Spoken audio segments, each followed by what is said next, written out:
రీసెంట్‌గా మంచు విష్ణు గారు చూసాం మనం ట్రోలర్స్‌కి గాని, ట్రోలింగ్ చేసే వాళ్ళందరికీ కూడా హెచ్చరించారు.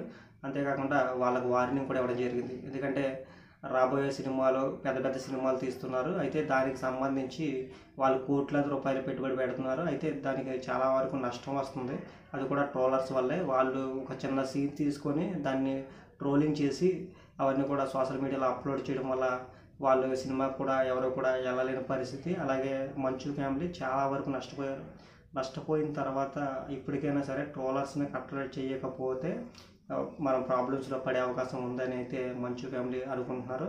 అలాగే మా అసోసియేషన్ ద్వారా సినిమా ఇండస్ట్రీ వాళ్ళ ద్వారా వాళ్ళు ఈ నష్టం వాటిల్లుతుంది అని తెలుసుకొని కొంతమంది సినిమా యాక్టర్లు వాళ్ళకి కావచ్చు, వాళ్ళందరూ కూడా సైబర్ క్రైమ్ కంప్లైంట్ కానీ అలాగే యూట్యూబ్కి సంబంధించి వాళ్ళకు కూడా కంప్లైంట్ చేయడం జరిగింది. ఎందుకంటే ఒక 200 ఛానళ్ళు ఉన్నాయంట ట్రోలింగ్ చేసేవాళ్ళు.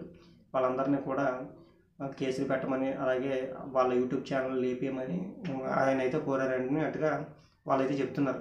అయితే దీనికి సంబంధించి ట్రోలర్స్ అయితే మొత్తం మీద ట్రోలింగ్ అయితే విపరీతంగా చేస్తున్నారు. అయితే మించి ఎక్కువ చేయడం అవన్నీ కూడా చూస్తుంటే చాలా దారుణంగా ఉన్నాయి.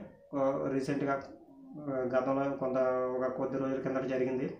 ఒక ట్రోలర్స్ అయితే వాళ్ళు డార్క్ కామెడీ అయితే చేస్తూ ఉంటారు. అలాగే హనుమంత్ అని ఆ వ్యక్తి చేసిన మనం చూసాం. అవన్నీ చూసిన తర్వాత వాళ్ళని కూడా అరెస్ట్ చేశారు. దాన్ని బట్టి అయినా మరి ట్రోలర్స్ అర్థం చేసుకుంటారని నేను అనుకుంటున్నాను. ఎందుకంటే ట్రోలింగ్ అనేది చేయొచ్చు, కానీ ఎక్కువ చేస్తే మాత్రం అతిగా చేస్తే చాలా ప్రమాదం అని అయితే అర్థమవుతుంది.